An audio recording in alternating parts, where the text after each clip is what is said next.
반갑습니다. 붓다의 복과 지혜입니다. 모든 중생을 어루만지는 지장보살의 서원을 되새기며 우리 삶 속에서 업과 과보의 진리를 깊이 새겨봅니다. 불법을 의지하여 올바른 길을 걷고 자비와 지혜로 함께하는 인연이 되기를 기원합니다. 오늘도 부처님의 참뜻을 실천하며 선한 행을 쌓고 복덕을 키우는 하루가 되시기를 바랍니다. 나무 지장보살 마하살.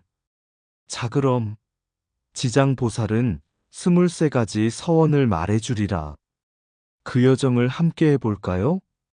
옛날 어느 마을에 한 어부가 살고 있었습니다. 그는 매일 강에 나가 그물을 던지고 고기를 잡으며 생계를 이어갔습니다.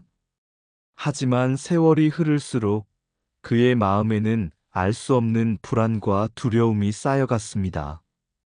밤마다 악몽을 꾸었고 가족들과도 잦은 다툼이 이어졌습니다. 그러던 어느 날 마을을 지나던 한 스님이 그를 보고 말했습니다. 업이 익으면 과보가 뒤따르니 그물이 아닌 자비를 던져보시오. 어부는 그 말이 무슨 뜻인지 알 수 없었지만 점점 그의 삶이 힘들어지자 스님의 말을 떠올렸습니다. 어느 날 그는 깊은 고민 끝에 더 이상 생명을 해치지 않기로 결심하고 고기잡이를 그만두었습니다. 대신 그는 강가에서 지친 동물들을 보살피고 작은 배를 타고 사람들을 건너다 주는 일을 하기 시작했습니다. 이후 신기하게도 그의 삶은 점점 평온해졌고 가족들과의 관계도 회복되었습니다. 그는 깨달았습니다. 살생의 업이 내 삶을 어둡게 했으나 자비의 행이 그 어둠을 걷어내었구나. 그는 부처님께 귀의하고 지장보살의 가르침을 따르며 남은 생을 수행과 선행에 바쳤습니다. 그리고 마침내 죽음이 다가올 때 그는 두려움 없이 웃으며 말했습니다. 나는 이제 두려움이 없다. 내 안에 자비가 있기에. 나무 지장보살 마하살. 옛날 한 마을에 법운이라는 스님이 살고 있었습니다. 그는 수행이 깊었고 중생을 향한 자비심이 크기로 유명했습니다. 하지만 어느 날 마을에 큰 가뭄이 찾아왔고 사람들은 극심한 고통 속에서 서로 다투고 원망하며 심지어 살아남기 위해 도둑질과 사냥을 일삼기 시작했습니다. 어느 날 법운 스님은 강가에서 사냥꾼 한 명을 만났습니다. 사냥꾼은 그물을 던지며 말했습니다. 스님, 저는 살기 위해 고기를 잡습니다. 만약 일을 하지 않는다면 제 가족이 굶어 죽습니다. 불법은 자비를 말하지만 자비로 배를 채울 수는 없지 않습니까? 스님은 조용히 미소를 지으며 대답했습니다. 그물이 고기를 잡듯 네가 던진 업은 반드시 그대에게 돌아오리라. 사냥꾼은 의미를 이해하지 못한 채 계속해서 고기를 잡았습니다. 하지만 그날 밤 그는 끔찍한 악몽을 꾸었습니다. 자신이 물속에 갇혀 숨을 쉴 수 없었고 거대한 그물이 자신을 감싸며 점점 조여오는 것이었습니다. 놀라서 깨어난 그는 서둘러 법운 스님을 찾아가 꿈을 이야기했습니다. 스님은 조용히 고개를 끄덕이며 지장보살의 가르침을 들려주었습니다. 지장보살께서는 23가지 서원을 세우셨다. 그 서원은 바로 업과 과보의 법칙을 알려 중생이 스스로 깨달아 악업을 짓지 않도록 돕기 위함이라. 모든 행위는 반드시 결과를 낳는다. 살생을 하면 살생의 과보를, 부모를 업신여기면 같은 업보를 받게 되며 불법을 비방하면 지혜를 잃고 사막도에 떨어지게 된다. 사냥꾼은 깊이 깨닫고 자신의 그물을 강물에 던지며 말했습니다. 스님, 이제 저는 더 이상 살생하지 않겠습니다. 업을 끊고 새로운 길을 가겠습니다. 그는 이후 숲을 보호하는 사람이 되어 다친 동물을 치료하고 가뭄이 든 마을에 물을 끌어오는 일을 했습니다. 사람들은 그를 존경했고 그의 선행 덕분에 마을은 점점 풍요로워졌습니다. 법운 스님은 그를 바라보며 조용히 말했다. 지장보살의 서원은 중생을 벌하려는 것이 아니라 업의 굴레에서 벗어나게 하기 위함이니라. 그렇게 사냥꾼은 과보의 법칙을 깨닫고 올바른 삶을 살아가게 되었습니다. 나무 지장보살 마하살. 그물이 고기를 잡듯 네가 던진 업은 반드시 그대에게 돌아오리라. 지장보살의 서원은 벌이 아니라 중생을 구제하려는 자비의 서원이다. 모든 행위는 씨앗과 같아 악을 심으면 고통을, 선을 심으면 평안을 거두리라. 살생의 업은 다시 살생으로 돌아오고 자비의 행은 다시 자비로 되돌아오리라. 자비란 허공과 같아 한정이 없으며 업과 과보는 그림자와 같아 결코 떠나지 않는다. 고통 속에서 벗어나고자 한다면 먼저 그 원인을 돌아보라. 스스로 저지른 죄업을 두려워하지 않는다면 그 죄업은 마치 어둠처럼 그대를 삼키리라. 법을 비방하는 자는 지혜를 잃고 스님을 속이는 자는 영원히 축생이 되리라. 중생을 사랑하는 마음이 부처의 마음이요 어리석음에서 벗어나는 것이 깨달음이니라. 지장보살의 가르침은 단순한 경고가 아니라 생명을 살리는 길이니라. 업을 쌓되 악업이 아닌 선업을 쌓고 과보를 기다리되 두려움이 아닌 기쁨으로 기다리라. 물은 스스로 흐르고 업은 스스로 익어 반드시 그대에게 돌아오리라. 지혜는 깨달음의 등불이요 자비는 그 길을 밝히는 빛이니라. 삼보를 헐뜯는 자는 사막도에 떨어지고 삼보를 공경하는 자는 삼보의 가피를 받으리라. 부처님께 귀의하는 것은 단순한 믿음이 아니라 자신을 바르게 세우는 길이니라. 나무 지장보살 마하살.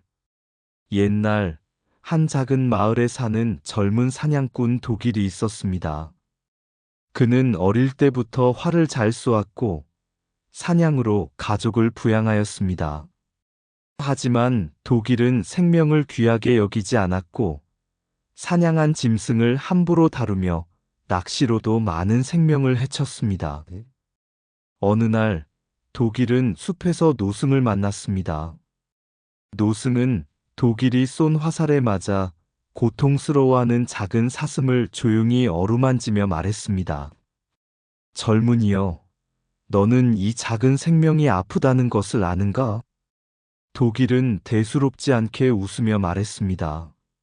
스님, 사냥이 제 직업입니다. 그렇다면 저는 어떻게 먹고 삽니까? 노승은 조용히 그를 바라보며 말했다. 네가 던진 화살은 언젠가 내 가슴을 향할 것이니라. 도길은 노승의 말을 무시하고 계속 사냥을 했습니다. 그러나 몇 년 후 그는 깊은 산속에서 커다란 곰을 쫓다가 자신이 놓은 덫에 걸려 심한 부상을 입고 말았습니다. 며칠 동안 움직이지 못한 그는 굶주림에 시달리다 우연히 노승이 살고 있는 암자를 발견하였습니다. 노승은 도길을 보자 한숨을 쉬며 말했다. 생명을 함부로 대하는 자는 그 과보로 스스로 고통을 받게 된다. 네가 지금 느끼는 이 아픔이 네가 쏜 화살에 죽어간 짐승들의 고통과 다를 바가 있겠느냐? 도길은 그제야 깨닫고 눈물을 흘리며 말했다. 스님, 저는 잘못을 깨달았습니다. 다시는 살생을 하지 않겠습니다.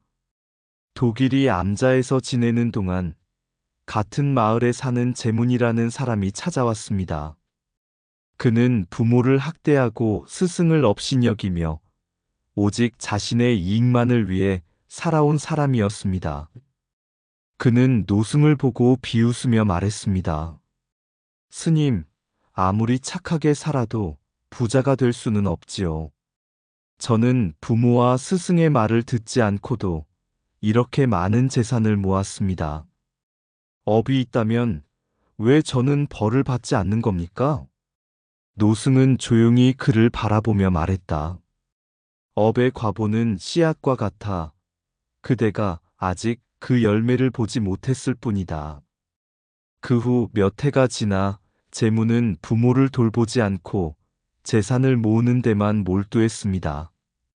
그러나 어느 날 큰 홍수가 일어나 그의 집과 모든 재산이 떠내려갔습니다. 더 이상 의지할 곳이 없어진 그는 부모에게 도움을 청하려 했으나 부모는 이미 세상을 떠난 후였습니다. 그제야 재무는 절망하며 후회했지만 업의 과보는 이미 돌아오고 있었습니다. 독일과 재문이 함께 노승을 찾아가 용서를 구했을 때 노승은 마지막으로 한 이야기를 들려주었습니다.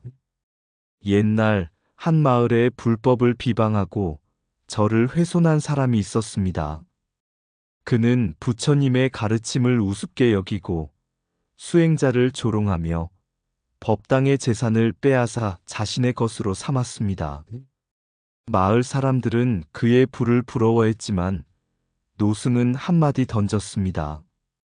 그는 보지 못하나니 자신의 혀가 100개가 되어 사막도의 고통을 받을 것이니라. 몇 년 후 그 사람은 병이 들어 혀에 종기가 나기 시작했습니다. 처음에는 작은 통증이었지만 점점 심해져 결국 말을 할 수 없게 되었습니다. 그의 혀에는 수많은 상처가 생겼고 그는 극심한 고통 속에서 숨을 거두었습니다.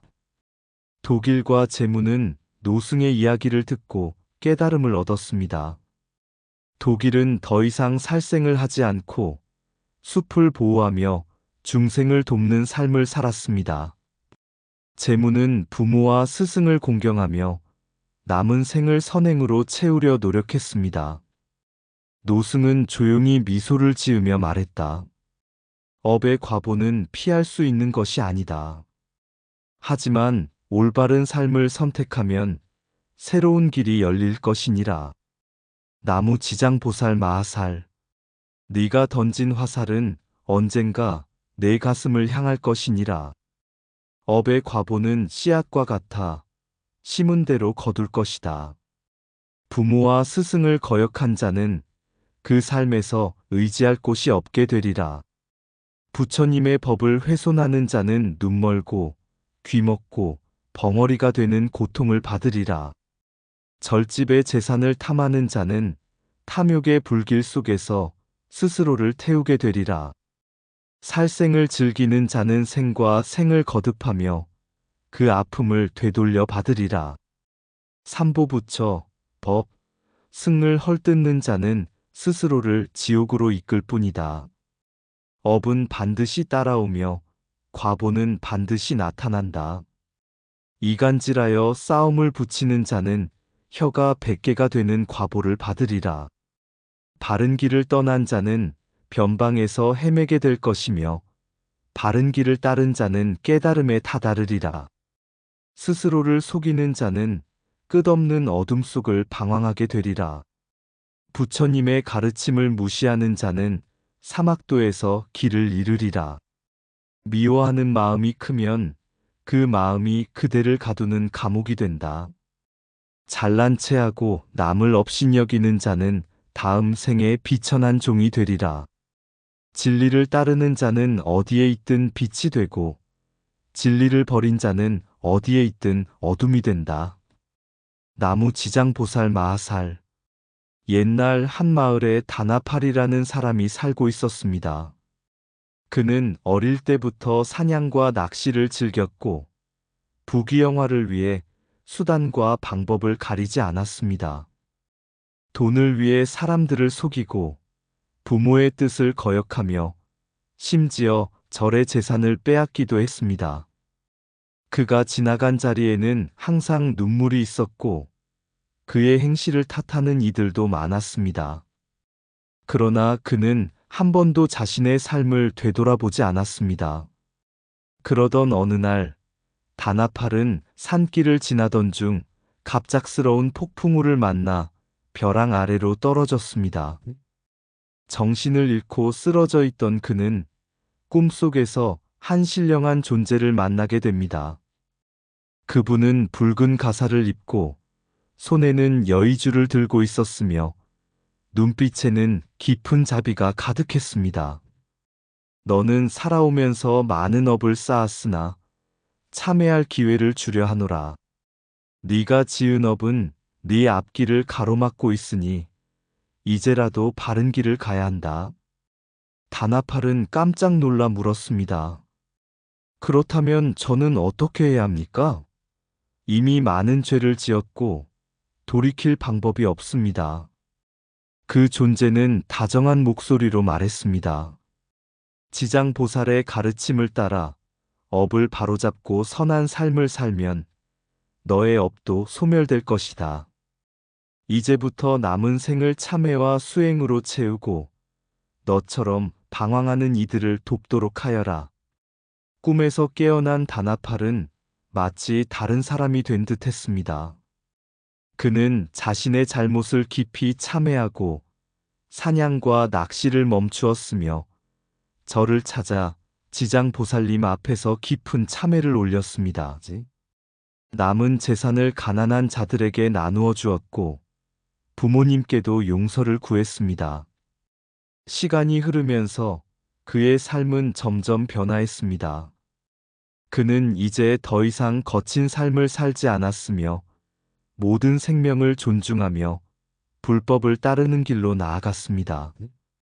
사람들은 그의 변화를 보고 감탄했고 그를 본받아 함께 수행하는 이들도 많아졌습니다. 그가 세상을 떠난 후 마을 사람들은 그를 두고 이야기했습니다. 다나팔은 한때 어둠 속을 걸었지만 지장보살의 가르침을 따라 빛을 찾았네. 우리도 업을 바로잡고 선한 삶을 살아야 하지 않겠는가? 업은 반드시 과보를 남기지만 참회와 수행으로 바꿀 수 있다. 지장보살은 모든 중생을 구원하며 우리는 언제든 올바른 길을 선택할 수 있다. 나무 지장보살 마하살. 선한 씨앗을 심으면 반드시 선한 열매를 맺는다. 악한 씨앗을 심으면 고통의 열매를 맺는다. 업은 그림자처럼 따라오지만 참회와 수행은 그 그림자를 빛으로 바꾼다. 모든 생명은 소중하다. 남을 해치는 것은 곧 나를 해치는 것이다. 탐욕을 버리면 평온이 오고 자비를 행하면 행복이 깃든다. 부모를 공경하는 자는 복을 받고 부모를 거역하는 자는 업을 받는다. 삼보부처, 법, 승을 공경하면 어둠이 사라지고 지혜의 등불이 켜진다. 죄를 짓는 것은 한순간이지만 그 과보는 오랜 세월을 따라온다. 절의 재산을 탐하는 자는 가난의 업을 짓고 보시하는 자는 풍요의 복을 받는다. 참회하는 자에게는 새로운 길이 열리고 뉘우치지 않는 자에게는 업의 사슬이 이어진다. 칼로 생명을 끊으면 언젠가 그 칼은 자신을 향하게 된다. 입에서 나오는 말이 곧 나의 업이 된다. 바른 말을 하면 길이 열리고 거짓을 말하면 길이 막힌다. 지장보살은 끝없는 어둠 속에서도 중생을 버리지 않는다. 그러나 손을 내미는 것은 우리 자신이어야 한다. 선업을 쌓는 자는 향기로운 연꽃처럼 피어나고 악업을 짓는 자는 진흙 속에서도 길을 잃는다. 과거를 바꿀 수는 없지만 지금 이 순간의 선택이 미래를 바꾼다. 업이 두렵다면 선을 행하라. 선을 행하면 업이 가벼워지고 길이 환하게 열린다. 나무 지장보살 마하살. 옛날 한 마을에 길상이라는 한 청년이 살고 있었다. 그는 어려서부터 부모에게 거역하고 생명을 가볍게 여기며 사냥과 낚시에 몰두했다. 또한 절의 재산을 함부로 쓰고 스님들을 조롱하며 삼보부처, 법, 승를 헐뜯었다. 마을 사람들은 그를 걱정하며 충고했지만 길상은 이를 우습게 여겼다. 어느 날 길상은 깊은 산속에서 길을 잃었다. 물과 음식도 없이 방황하던 그는 허기와 두려움 속에서 환영을 보기 시작했다.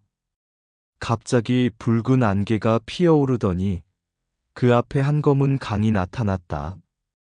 강 저편에는 수많은 중생이 고통 속에서 울부짖고 있었고 그 가운데 지장보살이 서 계셨다. 지장보살은 길상을 바라보며 조용히 말씀하셨다. 네가 짓고 온 업이 너를 이곳으로 이끌었다. 네가 생명을 함부로 했으니 생명의 고통을 알게 될 것이고 삼보를 훼손했으니 어둠 속에 갇히게 될 것이다. 길상은 두려움에 떨며 절을 하며 용서를 구했다. 그러자 지장보살은 온화한 미소를 지으며 말씀하셨다. 진정으로 참회하는 자에게 길이 열릴 것이다. 참회하고 선을 행하고 중생을 이롭게 하라. 그러면 어둠이 걷히고 빛이 너를 인도할 것이다. 그 순간 붉은 안개가 사라지고 길상은 깨어났다. 그는 마을로 돌아가 참회하며 선업을 쌓기 시작했다. 사냥을 그만두고 생명을 보호하며 절을 찾아 수행하고 부모에게 효도하며 어려운 사람들을 돕기 시작했다. 세월이 흘러 길상은 지혜와 자비를 실천하는 스님이 되었다. 그리고 언젠가 자신처럼 길을 잃고 방황하는 중생들에게 지장보살의 가르침을 전했다. 참회와 수행은 어둠 속에서도 빛을 찾는 길이다. 지장보살의 가피는 결코 우리를 버리지 않는다. 다만 우리가 스스로 손을 내밀어야 한다. 나무 지장보살 마하살. 길을 잃은 자여, 어둠 속에 서 있나? 한 줄기 빛, 지장보살의 가르침이 보인다. 자비로 손을 내미는 그 손길, 어둠을 지나 빛을 향해 나아가는 길이 열린다. 사냥의 칼날, 낚시의 줄, 생명의 흐름을 끊고 어둠의 업을 짓는 것, 그 길을 따라가면 고통이 오고 업장의 무게가 마음을 짓누른다. 부모와 스승을 떠나 거역하는 자여, 그 길 끝에 기다리는 것은 바람에 흔들리는 나무, 허망한 후회만 남고 자비의 빛은 보이지 않는다. 하지만 참회하는 자에게 새로운 길이 열리고 업은 녹아내려 마음의 평화가 자리를 잡는다. 삼보를 훼손하는 자여, 그 끝에선 눈이 어두워지고 귀는 막히고 말없이 살게 되리라. 하지만 그 길을 바꾸면 빛을 만날 수 있다. 지장보살의 가피 아래 모든 업장은 녹아내리리라. 어둠 속에서도 빛을 찾으라. 구원의 길은 내 안에 있다. 선업을 쌓고 참회하며 길상처럼 다시 태어나라. 지장보살의 가르침, 자비의 손길, 우리를 구원의 길로 이끌이라. 새로운 길을 찾고자 한다면 먼저 마음을 바꾸어야 한다. 나무 지장보살 마하살, 아상 붓다의 복과 지혜였습니다. 오늘도 복지 구족한 날 되세요. 구독과 좋아요는 붓다의 복과 지혜를 밝히는 큰 자비의 등불이 됩니다.